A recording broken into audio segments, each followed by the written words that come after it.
Oval অফিসের আলো তখনও চলছে। ডোনাল্ড ট্রাম্প একা বসে আছেন। সামনে টেবিলে সামরিক উপদেষ্টাদের রিপোর্ট ছড়িয়ে আছে। প্রায় প্রতিটি রিপোর্টে একই বার্তা, আমরা এই যুদ্ধ জিততে পারছি না। ঘড়ির কাঁটা টিকটিক করছে। বাইরে প্রেসিডেন্টের হেলিকপ্টার স্ট্যান্ডবাই।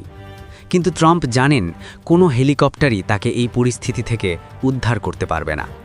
ইরানের ড্রোন শুধু যুদ্ধক্ষেত্রে নয়, যেন তার চিন্তাতেও ঘুরে বেড়াচ্ছে।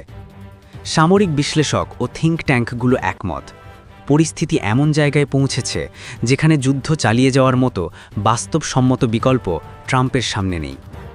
আল জাজিরাকে দেওয়া এক সাক্ষাৎকারে ইরান বিষয়ক বিশ্লেষক ত্রিতা পার্সি বলেন, যুক্তরাষ্ট্র ও ইসরায়েল যদি পূর্ণমাত্রার যুদ্ধ শুরু করত, তাহলে তা ট্রাম্পের রাজনৈতিক ভবিষ্যতের জন্য বড় ঝুঁকি হয়ে দাঁড়াত।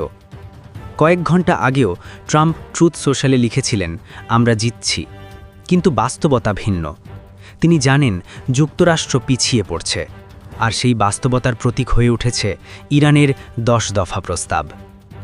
যুদ্ধ শেষের পর ইরানের সুপ্রিম ন্যাশনাল সিকিউরিটি কাউন্সিল ওয়াশিংটনের সামনে 10 দফা শর্ত তুলে ধরে। নীতিগতভাবে তা গ্রহণ করা হয়েছে বলেই জানা যায়। এই শর্তগুলো বাস্তবায়িত হলে মধ্যপ্রাচ্যের ভূরাজনীতিতে বড় পরিবর্তন আসতে পারে। প্রথম শর্ত, স্ট্রিট অফ হরমুজ দিয়ে চলাচলকারী সব জাহাজ এখন ইরানের সরাসরি নজরদারিতে থাকবে। তেহরান এই জলপথকে নিয়ন্ত্রিত করিডরে পরিণত করার ঘোষণা দিয়েছে, অর্থাৎ প্রবেশ বা প্রস্থান দুই ক্ষেত্রেই ইরানের অনুমতি লাগবে। দ্বিতীয় শর্ত, ইরানের ওপর থাকা সব অর্থনৈতিক নিষেধাজ্ঞা স্থায়ীভাবে তুলে নিতে হবে। পাশাপাশি ইউরেনিয়াম সমৃদ্ধকরণ কর্মসূচিকে আন্তর্জাতিকভাবে স্বীকৃতি দিতে হবে। তৃতীয় শর্তটি যুক্তরাষ্ট্রের জন্য সবচেয়ে কঠিন।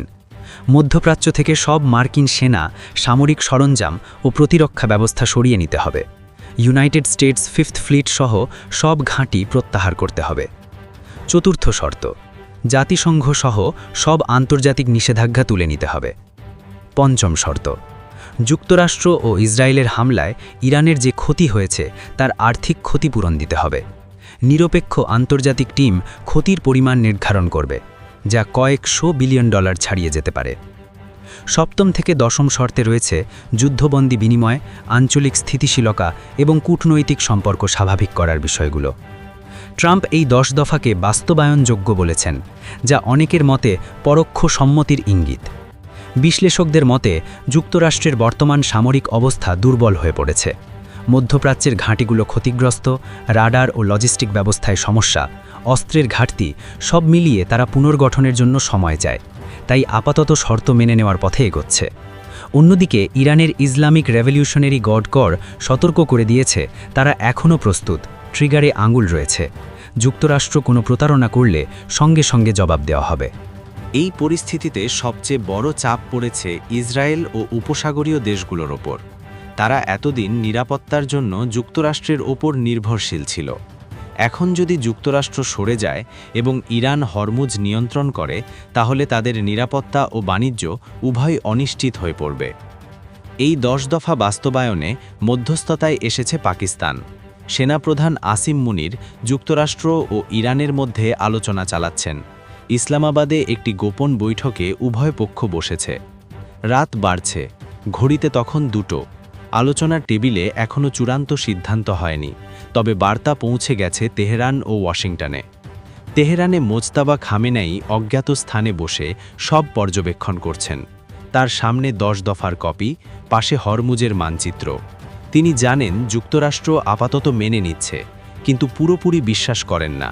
তাই নির্দেশ দিয়েছেন চুক্তি হবে, কিন্তু অস্ত্র নামানো হবে না।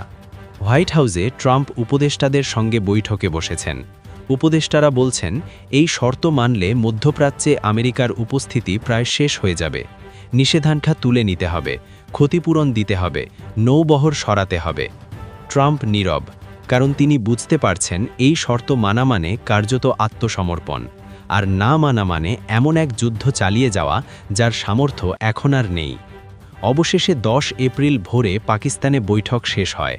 সংবাদ সম্মেলনে আসিম মুনির ঘোষণা দেন ইরান ও যুক্তরাষ্ট্র যুদ্ধবিরতি চুক্তিতে পৌঁছেছে, যা ইরানের 10 দফার ভিত্তিতে বাস্তবায়িত হবে।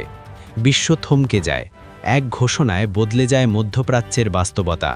হরমুজের নিয়ন্ত্রণ ইরানের হাতে, যুক্তরাষ্ট্র সরে যাচ্ছে, ইরান পাচ্ছে পারমাণবিক স্বীকৃতি, ক্ষতিপূরণ এবং টোল আদায়ের অধিকার।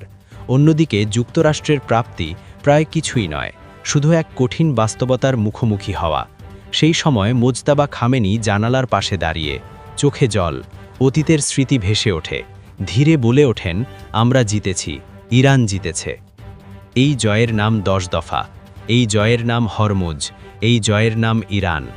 গল্পের পর্দা নামল, কিন্তু ইতিহাসের নতুন অধ্যায় শুরু হলো, এক নতুন সময়ের, যার নাম হতে পারে ইরানের শতাব্দী।